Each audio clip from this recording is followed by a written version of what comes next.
Welcome to Life Planning 101, brought to you by Kennedy Financial Services in Eastland, Texas. Tune in every week as we share important information to help you and your family live life on purpose. Insurance, investments, legacy and tax planning, and much more. All covered now on Life Planning 101. Welcome into Life Planning 101, brought to you by Kennedy Financial Services here in the great town of Eastland, Texas. My name is Angela Robinson, and we are here to talk about all things life planning. And today, a fun topic, well, maybe not so fun, taxes, right? Well, there's an old joke about the difference between death and taxes is that death actually doesn't get worse every time that Congress meets. And I can't find a time that might be true, that ever, as we speak, Congress is up there making plans about what our 2022 taxes are going to look like and how that's going to pay for much of this regulation and stimulus that they're trying to push through and have pushed through. So, we are sitting here in the dark. We were laughing the other day about how things are just bouncing back and forth so hard. You can't plan for anything because one minute we're going to have this drastic change in the tax code, and then and they're not going to do anything about another piece, and the next minute all that flip flops. So the end game is we won't know the end game until the end game actually happens, and yet we're sitting here saying, what can I be doing about it? Well, this really hasn't stopped people from doing something about it, because what we're seeing more than ever this year is people selling things, selling real estate, selling businesses, deciding to go ahead and make their plans to transition down to the next generation. It has been a busy 2021. There is no doubt. And, I think it's great that we take this every year and we actually get to learn from it. And one of the things that has been just glaring at us has been particularly involving how an entity is structured and how that affects the taxation when someone leaves their business, when someone sells their business, when someone leaves their ranch, when someone sells their ranch. And that's the information we want to bring to the table. We actually wrote a commentary this week, and it's titled, Attention S-Corp Owners. Because by the end of 2021, I'm about determined that when it comes to exit planning, S-Corps are the devil. Yeah, they're the devil.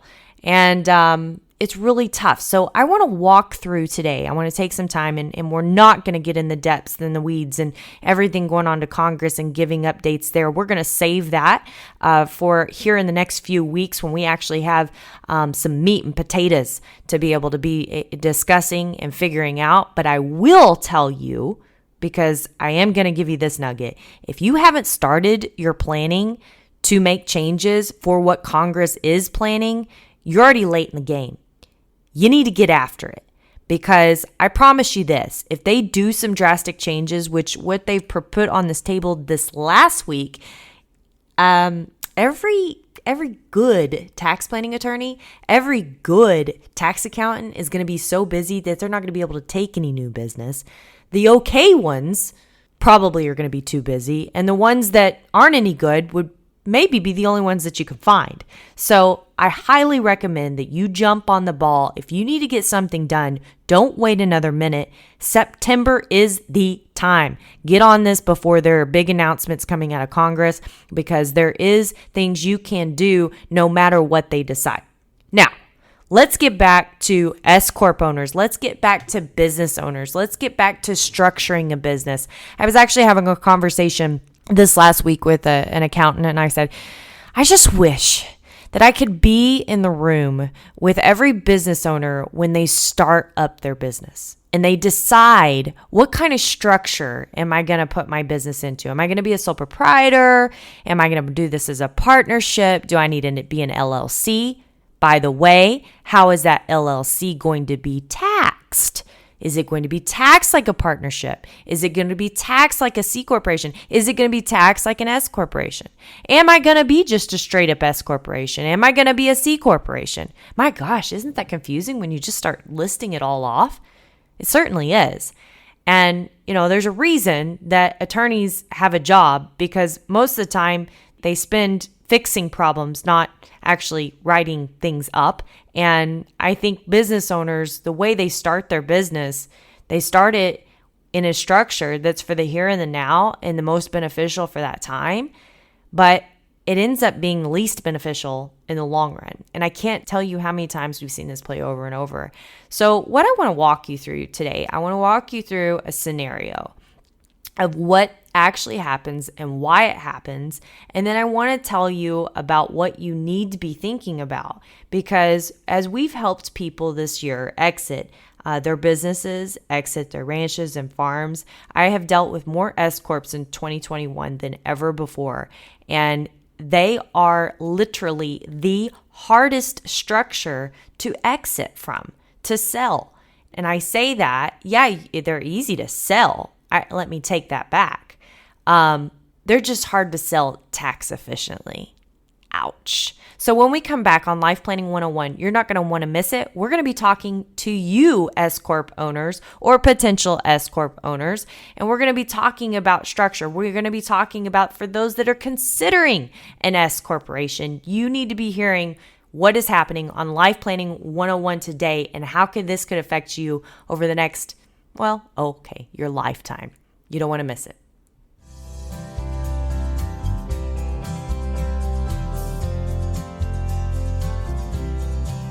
Welcome back to Life Planning 101. We are talking specifically to business owners, ranchers, farmers, anybody that needs an entity to operate. And whether that entity is a sole proprietorship, a partnership, an S-Corp, an LLC, a C-Corp, whatever it is, you've got to know what you have and why you have it and what the end game is. So I want to start out by telling you a story about Bill and Sue. They started their business several years ago. And after a few years, they started out just, nonchalantly. And after a few years, it began to make pretty good profit. So, of course, who comes knocking when you make profit? The tax man, right? So during tax season, they asked their accountant, what can we be doing to get this tax bill down? Well, after consideration, they settled on an S-Corp. It's a great solution, right? For the mom and pop shop. It kept the Social Security payments down, the Medicare taxes away from all their profits, and it saved them a little more than 13% on all that money. That's great. 13% a year on that money that wasn't designated as their income. That's perfect, right?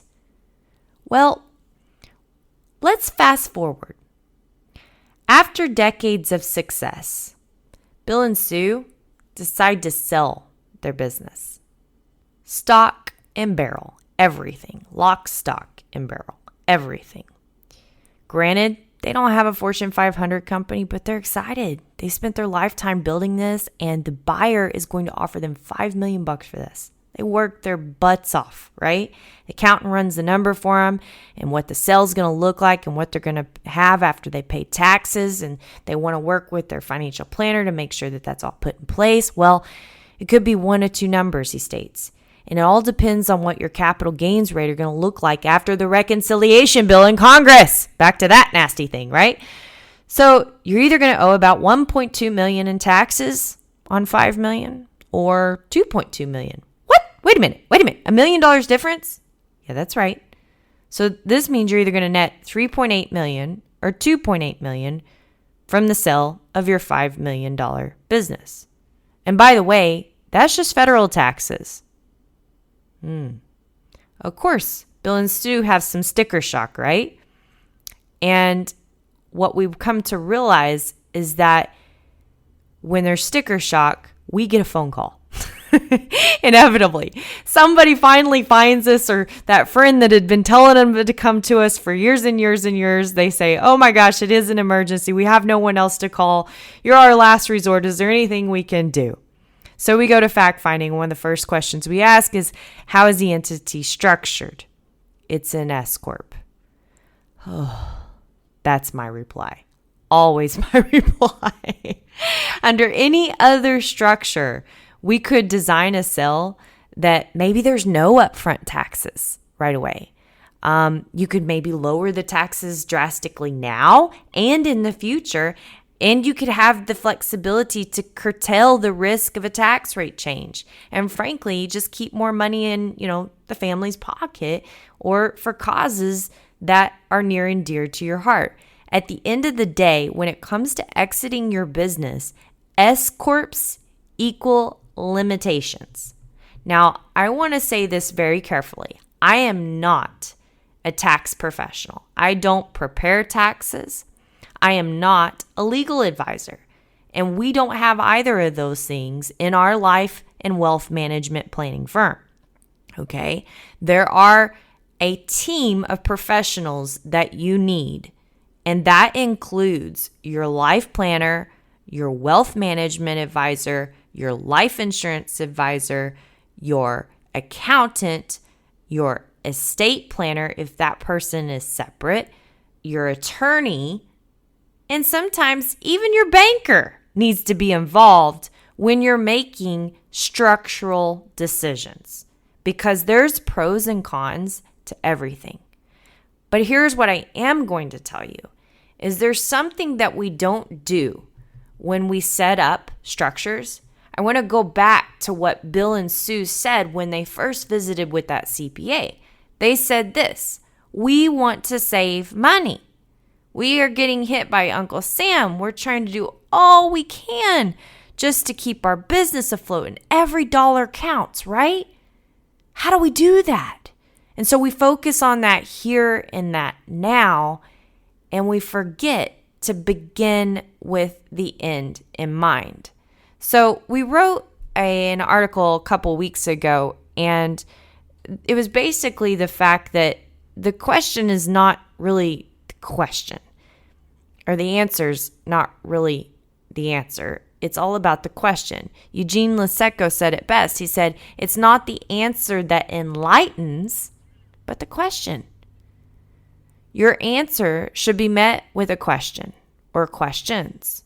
And the first should be something like, well, we'll tell you when we come back on Life Planning 101. You're not going to want to miss it. More on S corporations, and are they really the best entity for you long term?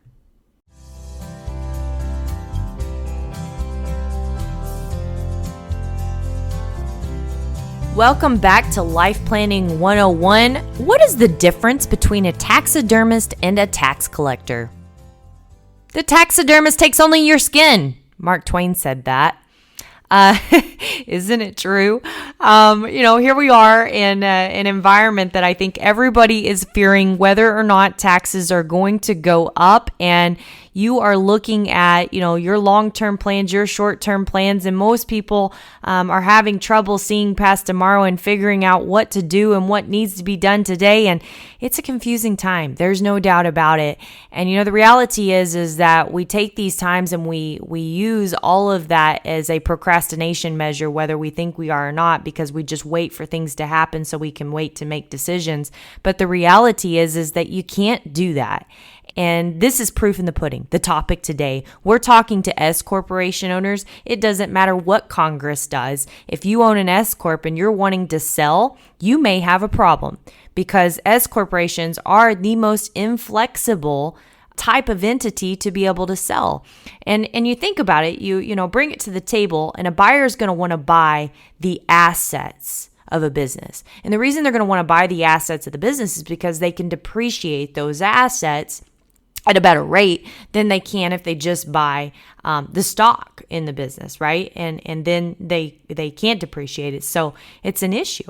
And that's that's the buyer's perspective. The seller would prefer the preferential tax treatment of selling stock versus selling the assets, because the assets, they've depreciated them all out, and some of them, they've accelerated that depreciation, and they might receive ordinary income. There's all kinds of problems, and we can get in the technicalities of it, but that's for another day. The reality is this, is that you need to be asking, what entity should I be owning for my unique situation, my future, and my goals? We talked about before the break, you need to begin with the end in mind. What's the exit plan? How many people start a business and they actually ask the question, what's the end game? What's going to be our goal with this business? I would bet most people don't, right? And so if you don't, when you bring the question to your CPA, how do we lower taxes today? And they give you an answer, and then you fast forward 20 years and then you get upset with your CPA because they put you in an entity that is causing you not to be able to get out at a tax-friendly way. You asked for it, right? And the CPA, they're really just there to help you with the here and the now and be your historian and make sure you stay out of hot water. The questions that you should be asking and getting asked takes a team of advisors, most influentially your life planner that's helping you with that proactive long-term planning. But questions need to be asked like, what are the long-term plans for the company? What do you expect the growth to look like? Would you ever sell it? Would you like your kids to be part of that company? What about the rest of your assets? Everything else you own, everything else you do, what does that look like? What are the plans for that? What about your other income? Will you be working in your business forever, this business or another business? Or what's that going to look like? Is there going to be spin-off companies? What are the other thoughts that pull at your heartstrings and get your juices going? Okay, all fairness. I know I rattle off those questions. You think, I don't know. I can't answer that. I have no idea. And this is why we kick the can down the road. It's no difference than Congress sitting up there this month and everybody waiting, twiddling their thumbs to see what's going to happen before they pull triggers. Yep, we wait and we kick the can because we can't make a decision or because we don't know the future. The problem is that you really aren't kicking the can down the road. You think you are. But every day you're successful, it just means that you're continuing to build a bigger and bigger tax bomb. Yes, a bigger and bigger tax bomb. That's correct. S-Corps are great for that mom and pop shop that has little to no assets and nothing to really sell when mom and dad retire. They're not so great for transferring to another generation tax efficiently, selling to a third party, growing by leaps and bounds, and giving you all the flexibility that you need to be able to do so, and make sure you keep key employees and yada, yada, yada, yada, yada, yada. I mean, yeah, if you want an ESOP someday, S-Corps have an amazing ESOP advantage over any other corporation.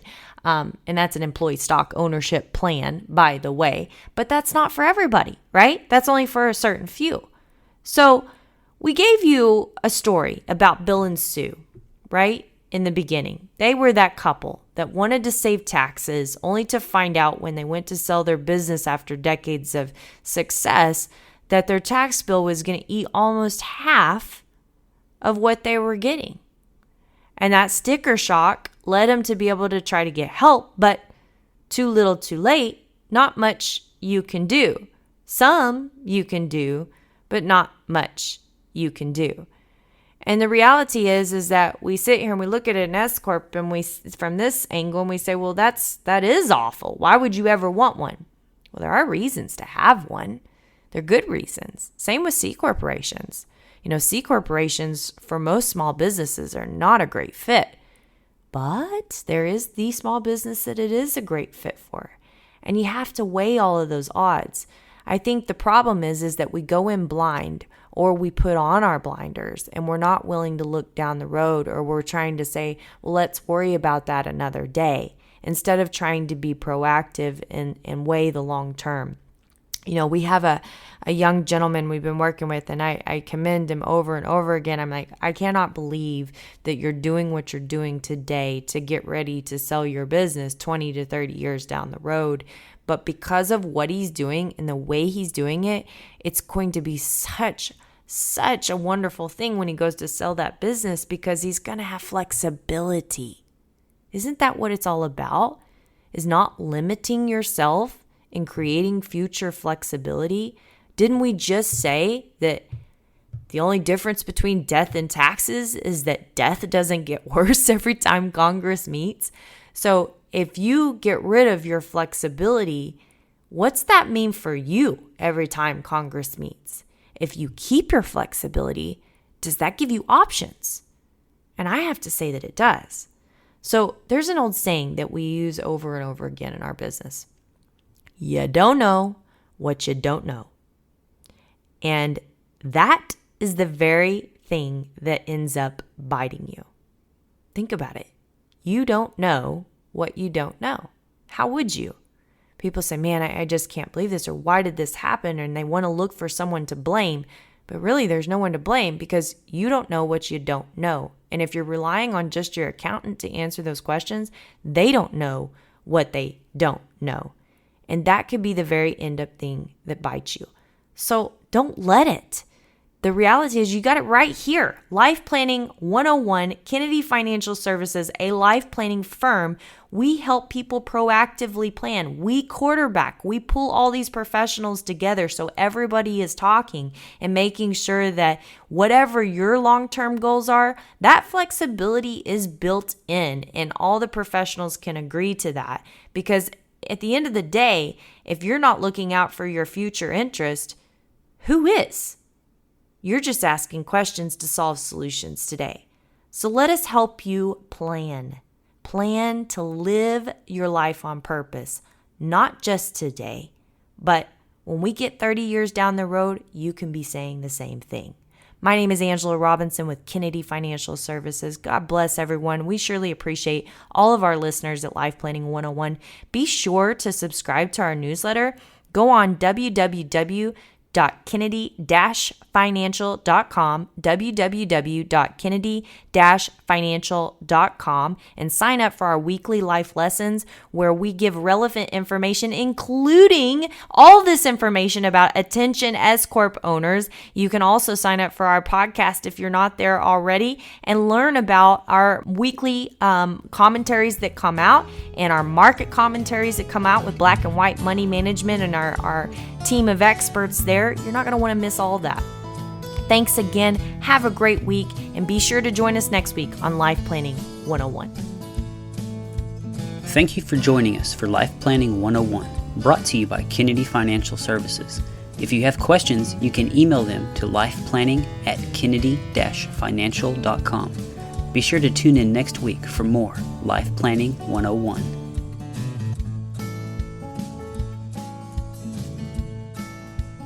Advisory services offered through Smart Money Group, LLC, a registered investment advisor. Securities offered through Calton & Associates Incorporated, member FINRA SIPC. Kennedy Financial Services Incorporated, Calton & Associates Incorporated, and Smart Money Group, LLC are separate entities.